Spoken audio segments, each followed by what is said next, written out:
Bharatiya Janata party में एक से बढ़कर एक रंगरूप, एक अदना सा नेता जिसे राजनीति की एबीसीडी भी नहीं आती, वह व्यक्ति मीडिया में आने के लिए ताजमहल के मंदिर बताते हुए एक याचिका दायर कर दी और कहा वह ताजमहल के तहखाने के 22 कमरों को खुलवाकर उनका रहस्य जान रहा। Justice DK. उपाध्याय और जस्टिस सुभाष विद्यार्थी की बेंच ने कहा, आप मानते हैं ताजमहल शाहजहां ने नहीं बनवाया है? क्या यहाँ हम कोई फैसला सुनने के लिए आए हैं? जैसे कि इसे जिसने बनवाया उसकी उम्र क्या है? हाई कोर्ट ने तल्ख टिप्पणी करते हुए कहा, आपको जिस टॉपिक के बारे में पता ही नहीं है उस पर रिसर्च कैसे कीजिएगा? जाइए एमए कीजिए, पीएचडी कीजिए। अगर आपको कोई संस्थान रिसर्च नहीं करने देता तो हमारे पास आइए। हाई कोर्ट ने साफ कहा, हम याचिका की सुनवाई को टालेंगे नहीं। आपने ताजमहल के 22 कमरों की जानकारी किससे मांगी? याचिकाकर्ता ने कहा, अथॉरिटी से जानकारी मांगी। इस पर हाई कोर्ट ने कहा, अगर उन्होंने कहा कि सुरक्षा कारणों से कमरे बंद है तो यह जानकारी है। यदि आप संतुष्ट नहीं हैं तो इसे चुनौती दे। कृपया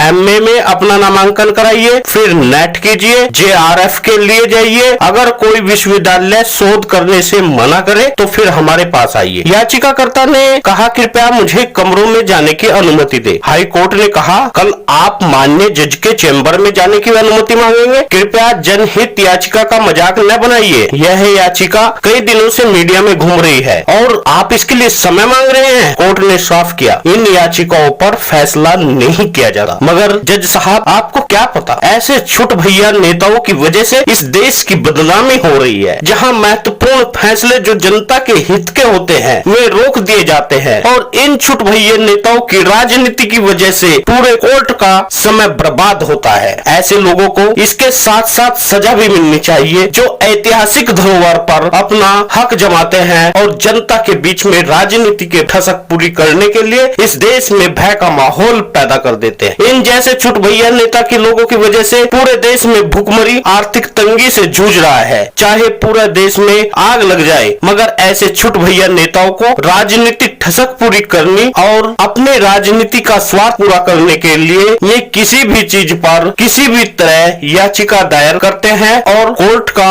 न्यायालय का समय बर्बाद करते हैं और उन्हें जो महत्वपूर्ण फैसले हैं वे रुक जाते हैं। जैसे 20 साल से 17 जातियों के आरक्षण की फाइल खाक छान रही है, मगर सरकार इस पर एक नजर भी नहीं देखना चाहती। ऐसी बहुत सारी फाइलें हैं जिन्हें सरकार देखना नहीं चाहती, मगर इस तरह की याचिकाएं मीडिया भी उछालती है और यहाँ की राजनीति। हाई कोर्ट कह रहा है, सुप्रीम कोर्ट कह रहा है, सरकार बताए आखिर 17 जातियों को एससी का दर्जा क्यों नहीं? सरकार कोर्ट के पाले में गेंद फेंक देती है, कोर्ट सरकार के पाले में फेंक देता है, मगर यही तो जनाब 20% लोगों का हो रहा है जो 20 सालों से लगातार हो रहा है। इसकी भरपाई कौन करेगा? बताने के लिए कोई तैयार नहीं। हाई कोर्ट ने साफ कहा, जनहित याचिका का मजाक न बनाए, मगर इन लोगों को शर्म नहीं आएगी। ये पिछड़े वर्ग को धर्म के पाखंड में झोंकते हैं। शुक्र है कोर्ट में पढ़े लिखे लोग बैठते हैं। यदि वहाँ अनपढ़ नेता या भाजपा के भक्त बैठते तो